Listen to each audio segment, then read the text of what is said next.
खेद हो रहा, तनाव पूर्वक थकान, वो उनको नहीं। समझ में आ रहा? ये कितने दोष हो गए। अब कोई पूछे वीतरागी कौन, तो क्या बोलोगे? जिसके 18 दोष नहीं होते वो वीतरागी हैं, और वो हमारे भगवान हैं। ये डिग्री कब मिलती है अरिहंत की? जब 18 दोषों से रहित होते हैं, तब अब लगा लो। अब घोषित करते रहो हमारे अरिहंत हैं, बोलते रहो मैं अरिहंत हूं, चिल्लाते रहो, पागल समझे जाओ। ये 18 दोष हैं क्या तुम्हारे पास? हैं तो आप अरिहंत नहीं। क्लियर हुआ? भगवान कौन? वीतरागी। वीतरागी कौन? अब देखो, जिसके भीतर के 18 दोष नहीं है, समझ में आ रहा? कौन कौन से? भूख प्यास चिंता जन्म मरण गर्व राग देश चिंता रति अरति नींद, ये सब उनके नहीं है। खेद आश्चर्य विस्मय कुछ नहीं है। अब जब ये सब उनके हैं नहीं है, अब बाह्य स्वरूप इनका कैसा होगा? मल मूत्र नहीं, मैल नहीं, गंदा नहीं होना शरीर, वस्त्र की जरूरत है क्या? विकार ही नहीं, राग देश मोह नहीं, है ना? आभूषण की जरूरत है क्या? पारदर्शी शरीर, है ना? एक बात याद रखना, जैसे कल शेर दिखाया था ना, तो वो तो कड़क था, इनका शरीर मुलायम होता है, ऐसे कड़क नहीं होते हैं, है ना? जैसे अपना है ना, ऐसे छुओगे तो ऐसे ही लगेगा, लेकिन चमड़ी नहीं होगी। समझ में आ रहा? मांस नहीं है, हड्डी नहीं है, मज्जा नहीं है, मैदा नहीं है। समझ में आ रहा? लेकिन स्पर्श उनका सुखद है ना? सॉफ्ट है। नहीं तो तुम समझो शेर जैसे कड़क ऐसे बैठ गए, बिल्कुल सॉफ्ट है, उसमें मूवमेंट होता है, चलते फिरते हैं। समझ में आ रहा? ट्रांसपेरेंट, उनकी छाया नहीं पड़ती। क्यों नहीं पड़ती? देखो दो चीज छाया की, एक तो क्या कि परछाई कब पड़ती है? जब प्रकाश हो, है ना? सूर्य का हो, लाइट किसी का भी हो, जब प्रकाश होता है तो शैडो बनता है ना? लेकिन ये शैडो सूर्य का बनता है कि अपना बनता है? सूर्य की परछाई देखी क्यों? चंद्रमा की परछाई देखी क्यों? बाकी चीजों की क्यों बनती है? उनकी नहीं बनती, भगवान की परछाई बन रही ना। ये देखिए बन रही, हम हाथ हिला रहे थे, परछाई बन रही। लाइट है ना? लाइट बंद कर दो तो परछाई बनेगी? नहीं बनेगी। दो कारणों से परछाई नहीं बनेगी, या तो आप अंधेरे में चले जाओ, या फिर इस लाइट से ज्यादा प्रकाश मेरा होगा तो परछाई नहीं बनेगी। समझ में आ रहा? नहीं आ रहा? सूर्य की परछाई क्यों नहीं बनती? क्योंकि वो तो प्रकाशित है, दूसरों को प्रकाशित, वो तो प्रकाशवान है। भगवान कैसे हैं? कहाँ कलंकी पंख चंद्रमा रंग समान कीट सादीन। हे भगवान, ये सूर्य चांदी बेकार है आपके साथ। इतने तेजोमय शरीर है, वो जो स्फटिक का शरीर है, मुलायम होने के साथ साथ तेजोमय। कितना तेज है? कोटि भटी कोटि शशि भान दुति, तेज छिपो जात है महावैराग परिणाम ठहरात। करोड़ों सूर्य का प्रकाश भगवान के उस तेजोमय शरीर में होता है। अब बताओ परछाई कैसे बनेगी? बनेगी? छाया नहीं बनती। कितनी आश्चर्य की बात है कि नाखून और बाल नहीं बढ़ते। क्यों नहीं बढ़ते? क्योंकि अंदर क्या नहीं है? देखो चमड़ी नहीं, लेकिन नाखून बाल है, टकले नहीं है भगवान। समझे? घुंघराले बाल है, नाखून बढ़ेंगे नहीं। क्योंकि उनको बढ़ने वाली चमड़ी, मांस, रक्त, उसका तो अभाव हो गया। अब बढ़ेंगे कैसे? ये जो अपने बाल हैं, ये चमड़ी से जुड़े हैं ना, इनके पोषण करने वाले विटामिन, सेल सब है ना इसके अंदर, वो तो उनके गायब हो गए। अब बढ़ेंगे कैसे? पूजा, पूजा धर्म है। तब प्रश्न उठेगा किसकी पूजा? वीतराग की। वीतराग कौन? जो 18 दोषों से और 4 बाहर के 18, और स्त्री नहीं, अस्त्र शस्त्र नहीं, और भीतर ऐसा उनके अंदर कुछ है ही नहीं। 12 18 दोष नहीं, वो हमारे कौन है? ऐसे यदि आप हो जाते हो तो आपको अरिहंत की डिग्री मिल जाएगी। नहीं मिलेगी, बस उसमें खेल खत्म हो, सब दोष खत्म हो गए। एक ही याद रखो, स्फटिक मणि में शरीर हो गया, इसलिए भूख प्यास चिंता सब गए। क्या कौन करेगा? भीतर कुछ है ही नहीं, क्या करेगा? ये बात मालूम थी या अभी मालूम चली? बोलो विद्वानों, महाज्ञानियों, कोटि भट्ट विद्वान। ये शिविर में मालूम चला या पहले से था? सुन तो रखा था 18 दोष नहीं होते, प्रैक्टिकली क्या था? अभी सुना। अपने अंदर ज्ञान है कि नहीं? बोलो, है? अपने अंदर दर्शन है कि नहीं? वो तो एक इंद्रिय में भी है। अपने अंदर सुख है कि नहीं? है। उनका अनंत है, हमारा कैसा है? लिमिटेड। समझ में आ रहा? उनका अनलिमिटेड टॉक टाइम, समझ? अनलिमिटेड। कितना चार्ज कराया? चलाओ खूब मोबाइल, अनलिमिटेड। समझ में आ रहा? अपना कैसा है? लिमिटेड। क्यों है? क्योंकि अपने साथ कर्म लगे हैं, उनके साथ कर्म नहीं। इतना सा अंतर है, बाकी 4 चीजें तो आप में भी और मुझ में भी है, सब में।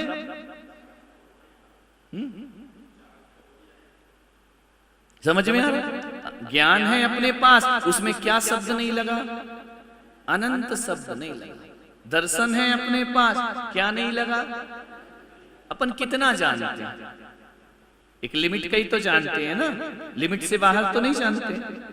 लेकिन भगवान तो अनलिमिटेड जानते हैं। भगवान कहां से बने? कोई बाहर से? यही आत्मा तो भगवान बनती है ना। तो ये 4 गुण तो आत्मा के अंदर होंगे ही होंगे, वो ही तो दबे हैं, उनको ही तो खोलना है। नहीं आ रहा? बीज में वृक्ष है या नहीं? है ना? बीज, ऐसा बीज खोलो तो दिखता है क्या? बीज को तोड़ तो पेड़ दिखता है क्या? नहीं दिखता। क्या करेगा वो? भूमि में जाएगा, भूमि की स्निग्धता और सूरज की ताप सहन करेगा, अंकुरित हो जाएगा। समझ में आ रहा है? तो वैसे ही जो हमारे अंदर जो ज्ञान दर्शन है ना, वो बीज के समान है। किसके समान?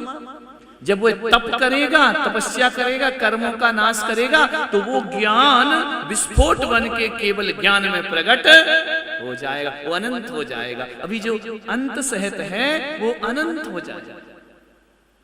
कई बार ज्ञान मुझ में भी है लेकिन लिमिटेड है, दर्शन मुझ में भी है लेकिन लिमिटेड है। दर्शन पेड़ में भी है, ज्ञान दर्शन और सुख और वीर पेड़ पे भी होता है, चींटी में भी होता है, मनुष्य में भी होता है, देवों के भी होता है, नारकी के भी होता है, स्त्री के भी होता है, पुरुष के भी होता है, जवान के भी होता है, बूढ़ों के भी होता है, पक्षियों के भी होता है, पानी में भी है, अग्नि में भी है, सब में है। 4 चीजें, इनसे रहित जीव नहीं होता। समझ में आ रहा? लेकिन हम सब क्या है? लिमिटेड। भगवान अनंत अनंत अनंत। जो आवरण था वो हटा दिया। जैसे एक उदाहरण समझ लो, एक दीपक जलाया है ना, उसके ऊपर गिलास लगा दिया स्टील का, तो उसका ज्ञान, उसकी रोशनी कैसी हो गई? लिमिटेड। सिकुड़ गया ना प्रकाश। और यदि वो हटा दिया तो प्रकाश कैसा हो गया? कमरे के बराबर हो गया ना? नहीं हुआ? वैसे मेरा ज्ञान अभी उस पे कर्मों के गिलास लगे हुए हैं, है ना। और जिस दिन वो गिलास हटेगा तो वो ज्ञान क्या बन जाएगा? अनंत ज्ञान, केवल ज्ञान, अनंत दर्शन, अनंत सुख, अनंत वीर बन जाए। वही बनेगा जो हमारे भीतर है। बाहर से भगवत्ता नहीं आती। भगवान तो मैं हूं, जो मैं हूं वह है भगवान। बोलते अंतर यही ऊपरी जान, वे विराग हम राग वितान। हम राग देश के आवरण से ढके हैं, वो विरक्त हैं, वो वीतरागी हैं, इसलिए उनका ज्ञान अनंत हो गया। क्लियर हो रहा? जैन दर्शन भगवान समझ में आ रहे? अपने भगवान कैसे? वो चार चीजें तो अपने अंदर भी मौजूद हैं, वो नेचुरल फॉर्म में हैं। हम लोग कर्मों से मिलावट में हमारा ज्ञान दर्शन, मोह से मिला है, राग देश में हमारा ज्ञान मिला है, चिंता में हमारा ज्ञान मिला है, रति में हमारा ज्ञान मिला है, अरति में हमारा ज्ञान मिला है, खेद में हमारा ज्ञान मिला है। हमारा ज्ञान मोह से मिला हुआ है। उनका बिल्कुल कैसा है? नेचुरल। क्लियर हो रहा? नहीं आ रहा? भगवान और अपने में अंतर समझ में आया? कौन सी चीज उनमें नहीं है? बाहर की 4, अंदर की 18। अब उनके पास क्या बचा? 4। कौन कौन से? 4 अनंत चतुष्टय। कौन कौन से? अनंत ज्ञान, अनंत दर्शन, अनंत सुख, अनंत वीर। उनको सुख अनंत क्यों है? क्योंकि दुख के 18 कारण नष्ट हो गए। इन 18 कारण से दुख मिलता है। समझ में आ रहा? 4 बज गए। अब कल थोड़ा सा और फिर अपन गुरु के बारे में समझेंगे, शास्त्र के बारे में, फिर शिविर खत्म। 5 दिन ही तो बचे। समझ में आ रहा? नहीं, मेन चीज तो ये है, आना है तो बता। ये ले लो, फिर मैन ही मैन मिलेगा, चैन खिंच जाएगी। क्लियर हुआ? तो ये अपना भगवान को समझो। अब ऐसे भगवान को समझ के अब उनकी पूजा भक्ति आराधना करो। बिन जाने ते दोष गुणन को कैसे तजिए कहिए। 6 ढाला में लिखा, जिसको तू जान रहा है, जिसको तू जानते ही नहीं है, उसके गुण और दोष नहीं जानता है, तू कैसा सम्यक दृष्टि होगा? तू जिस भगवान को पूज रहा है कैसा है? तुझे भगवान का स्वरूप नहीं मालूम? फिर तो तुम्हारे और जैनेतर लोगों की पूजा में क्या अंतर? वो भी ऐसे पूजते हमारे भगवान, हम भी ऐसे पूजते हमारे भगवान। नहीं, दोष और गुण को जानो। भगवान में कौन से दोष नहीं है और कौन से गुण हैं। तो 18 दोष नहीं है, 4 बाहर के नहीं है और 4 हैं। कौन से गुण हैं?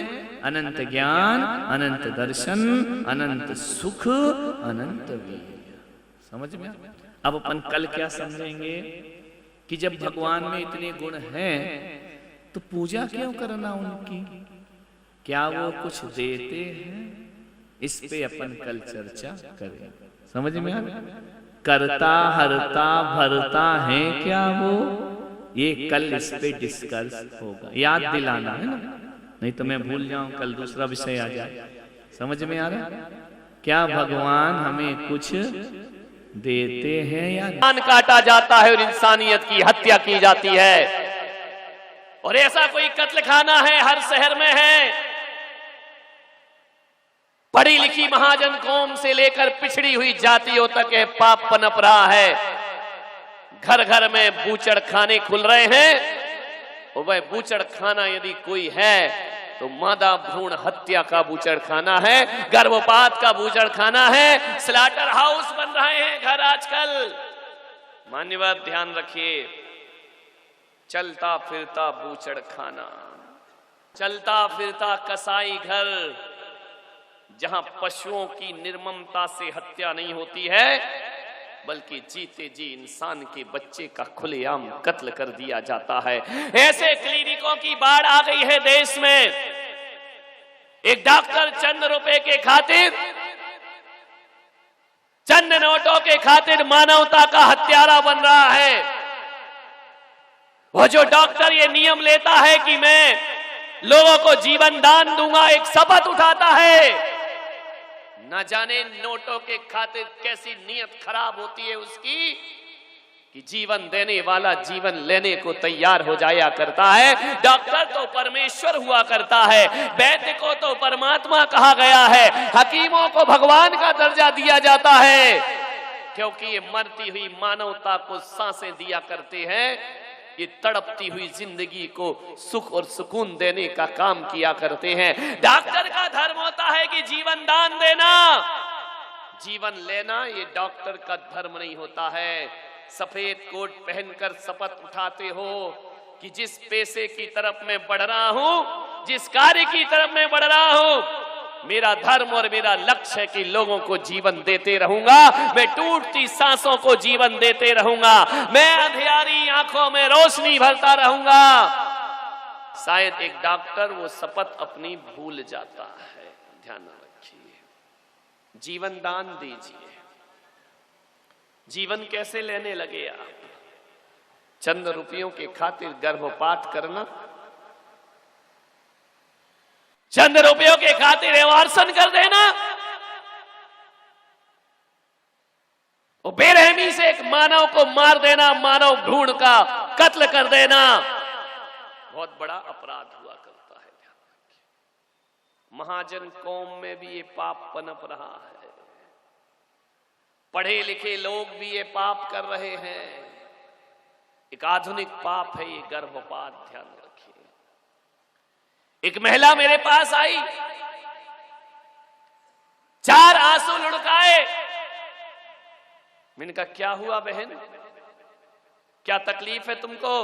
उसने कहा महाराज रुपया है, पैसा है, धन है, दौलत है, पति भी बहुत अच्छा है, किसी चीज की मुझे कमी नहीं है। तो मैंने कहा फिर रोती क्यों हो? बोले रोती इसलिए हूं कि मेरे पास लड़की है लेकिन लड़का नहीं है। मैंने कहा इसमें रोने की क्या जरूरत है? बोले एक लड़का तो होना चाहिए ना। मैंने कहा 21वीं सदी में जी रही हो, और वही दकियानूसी पुराने ख्यालात की एक लड़का होना चाहिए। मैंने कहा क्या करेगी एक लड़का पैदा करके? बोले बुढ़ापे का सहारा बनेगा।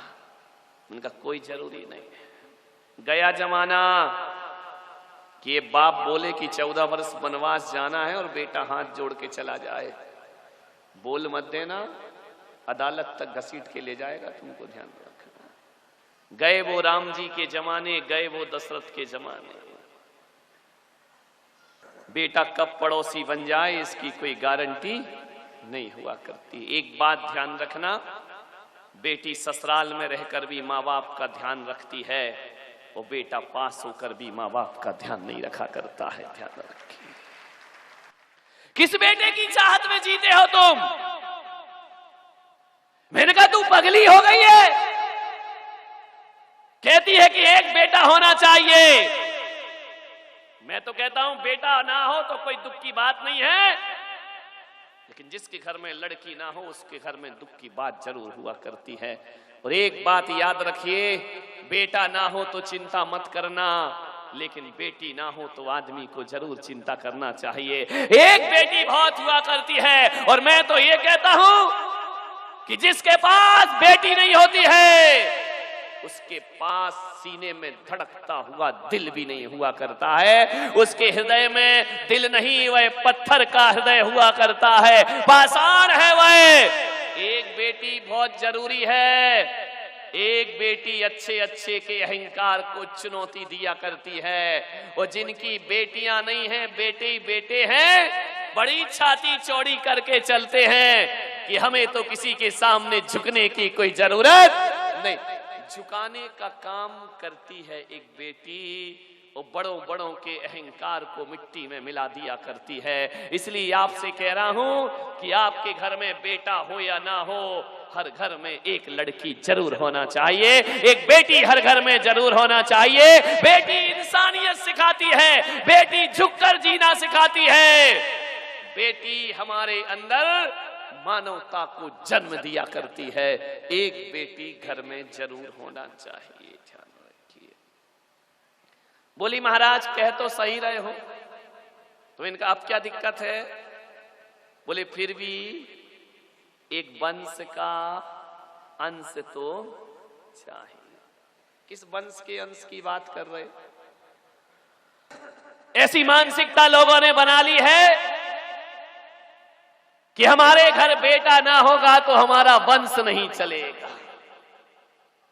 कोई जरूरी है कि बेटा हो जाए तो वंश चलेगा? इस गलत फहमी में, इस मुगालते में मत जीना कि बेटा वंश का दीपक ही बनकर आएगा। कभी कभी औलाद कुल दीपक नहीं बनती, कुल अंगार बनकर के भी पैदा हो जाया करती है। ध्यान रखना, जिस वंश और खानदान की तुम चिंता करते हो, एक औलाद उस खानदान का नाम मिट्टी में भी मिला दिया करती है। आप इस गलत फहमी में ना जिए कि बेटों से वंश चला करता है। मैं आपसे पूछ रहा हूं, धृतराष्ट्र के कितने बेटे थे? बोलो। 100 थे ना? दूसरों की औलाद की बहुत गिनती मालूम रहती है तुमको। अपने घर में कितने चंगू मंगू हैं ये पता ही नहीं है। तुम विचार करिए, धृतराष्ट्र के 100 बेटे थे। बताओ ग्वालियर वालों, कौन सा हित साधा उनने अपनी खानदान का? 100 बेटों ने कौन सा बाप का नाम रोशन कर दिया? बोलिए। 100 बेटों ने कौन सी खानदान और पूर्वजों को यश कीर्ति दिला दी? कौरव जैसे 100 बेटे माँ बाप का कोई नाम रोशन नहीं करते हैं। रावण के कितने लड़के थे मालूम? कितने थे? 1 लाख। 1 लाख पूत 1.25 लाख नाती, तहां रावण घर दिया ना। किस औलाद की चाहत रखते हो तुम? रावण के 1 लाख पुत्र थे। उन 1 लाख पुत्रों ने रावण का कौन सा नाम रोशन कर दिया? मैं आपसे पूछता हूं, 1 लाख बेटे भी रावण के खानदान का नाम रोशन नहीं कर पाए। और कौरव जैसे 100 बेटों ने माँ बाप को कोई ऊंचा दर्जा नहीं दिया। क्या सोचते हो कि बेटा नहीं होगा तो वंश नहीं चलेगा? अरे रावण के बच्चे और कौरवों जैसे बेटों ने अपने वंश का नाम मिट्टी में मिला करके रख दिया, अपने खानदान का नाम मिट्टी में मिला दिया। कौरव जैसे 100 बेटे किसी काम के नहीं होते हैं। सीता जैसी एक बेटी 2 कुलों का नाम रोशन कर दिया करती है। विचार करिए आप, सीता जैसी एक बेटी काफी है। कौरव जैसे 100 बेटों ने कोई नाम रोशन नहीं किया, वंश चलाया सीता ने। विचार करिए, बेटा 1 कुल को रोशन करता है, बेटी 2 कुलों को रोशन करती है। पति का नाम भी रोशन करती है और पिता की खानदान का नाम भी रोशन। एक बेटी काफी है, ये भ्रम निकाल लो। कभी कभी बेटियां वो काम करती हैं जो बेटे मिलकर के नहीं कर पाते हैं। एक बेटी वह कर देती है जो 100 बेटे मिलके नहीं करते हैं। इसलिए मैं कह रहा हूं कि वंश चलाने के लिए अंश की जरूरत नहीं होती। महावीर की कितनी औलाद थी? बोलो। शादी नहीं की, औलाद कहां से होगी? विनोबा की कितनी औलाद थी? बोलो। स्वामी विवेकानंद की कितनी औलाद थी? एक भी औलाद नहीं। पारसनाथ की कितनी औलाद थी? आचार्य कुंद के कितने बेटे थे? बोलिए। आचार्य शांति सागर के कितने बेटे थे? कोई नहीं थे ना। इनके तो औलाद ही नहीं थी। इन लोगों ने तो विवाह ही नहीं किया। अब बताइए, रावण के 1 लाख बेटे और महावीर का एक भी बेटा नहीं। बोलो किसका वंश जिंदा है? रावण के वंशज भी अपने आप को रावण वंशी कहने में शर्म महसूस करते हैं। और जिस महावीर की एक भी नहीं थी, है ना? तब तो पूजा होगी, नहीं तो पूजा क्यों करेंगे? समझ में आया? जा वाणी के ज्ञान से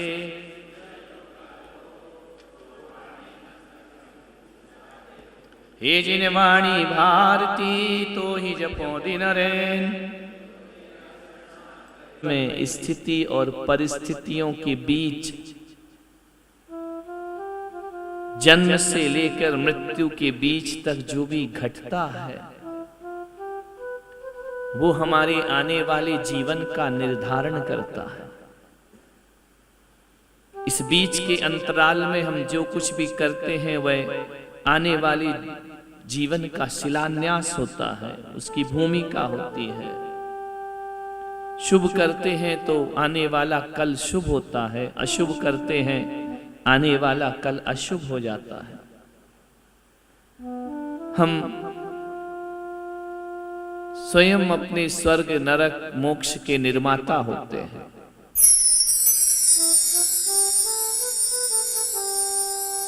हम स्वयं चुनते हैं अपने आप को, चुनाव हम ही करते हैं, पसंद हम ही करते हैं। तुमने चुना कि शिविर में बैठना है तो इसके अधिकारी बन गए हैं। तुम जो चुनोगे उसी के अधिकारी बन जाओगे। मोक्ष चुनोगे तो मोक्ष के अधिकारी हो जाओगे। नरक चुनोगे तो नरक के अधिकारी हो जाओगे। मनुष्यता चुनोगे तो मनुष्य के अधिकारी हो जाओगे। चुनना हमें है कि हमें क्या चुनना है। चुनाव हमारा होता है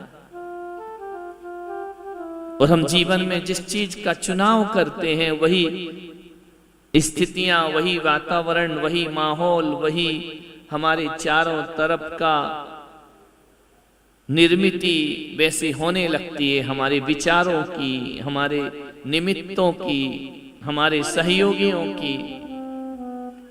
गलत जीवन चुनोगे तो गलत की निर्मिति होने लगेगी। मनुष्य स्वतंत्र है हर चीज के चुनाव करने के लिए। क्या चुनना है? क्रोध तो वातावरण क्रोध का निर्मित होने लगेगा। मान चुनोगे, मानता है अर्जुन कृष्ण को चुनता है। चुनाव उनका अपना है। हम इस ईश्वर की दुनिया में क्या चुनते हैं? कैसा जीवन चुनते हैं? पवित्रता का, अपवित्रता का, सुचिता का या असुचिता का, राग देश का या वीतरागता का?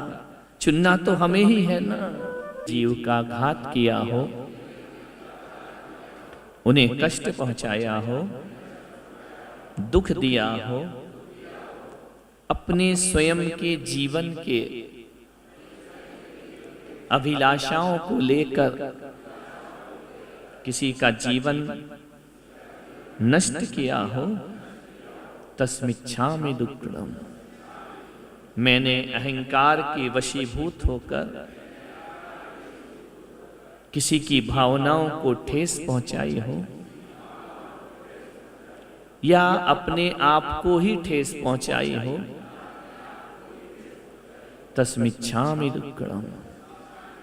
हे जिनेंद्र, यदि मैंने क्रोध किया हो दूसरों पर, अपने आप पर, अपनी कमजोरियों पर, तस्मिच्छामि दुक्कडम। हे जिनेंद्र, यदि मैंने झूठ बोला हो दूसरों से, अपने आप से, तस्मिच्छामि दुक्कडम। हे जिनेंद्र भगवान, यदि मैंने मायाचारी किए हो, छल कपट का व्यवहार किया हो, माला में, सामायिक में, जाप में, भक्ति में, पूजन में मैंने कोई मायाचारी की हो, तस्मिच्छामि दुक्कडम। हे जिनेंद्र भगवान, मैंने अपनी जीवन की प्रवृत्तियों को अशुभ में लगाया हो, तस्मिच्छामि दुक्कडम। हे जिनेंद्र भगवान, यदि मैंने श्रावक के अष्टमूल गुणों का पालन ना किया हो, तस्मिच्छामि दुक्खड़म। हे जिनेन्द्र, यदि मैंने बड़ पीपल ओमर कटोमर पाकर अंजीर का भक्षण किया हो प्रत्यक्ष रूप में या औषधि के रूप में, तस्मिच्छामि दुक्खड़म। हे जिनेन्द्र, यदि मैंने मध्य मांस मधु इनका प्रत्यक्ष परोक्ष रूप में भक्षण किया हो, तस्मिच्छामि दुक्खड़म। हे जिनेन्द्र, यदि मैंने स्वप्न में भी रात्रि भोजन कर लिया हो, करने की अनुमोदना की हो, किसी को भोजन कराया हो, तस्मिच्छामि दुक्खड़म। हे जिनेन्द्र, यदि मैंने अनछने पानी का उपयोग किया हो, कराया हो, अनुमोदना की हो, तस्मिच्छामि दुक्खड़म। हे जिनेन्द्र, यदि मैंने देवशास्त्र गुरु के प्रति असाधना का भाव रखा हो, उनका मजाक बनाया हो, उनके प्रति देवशास्त्र गुरु के प्रति बहुमान नहीं किया हो, हे जिनेन्द्र, ये भाव रखे हो, व्रत नियम तोड़ दिए हो, तस्मिच्छामि दुक्खड़म। हे जिनेन्द्र, मेरे द्वारा हास्य रति अरति शोकस्था से स्वप्न में भी किंचित मात्र तीर्थंकर यत्थम पड़मामि भक्तिजुत्तो सुदृणाण महोवहिम इच्छामते शुद्ध भक्ति का अवश्य गोकात सलचे अंग वंग पाहिन पैनय पाहुंडे परियम शुद्ध पणमाणि योग पुभग्गय चूलिया चेव शुतत्व धम्म कहाया सयाणिच कालम।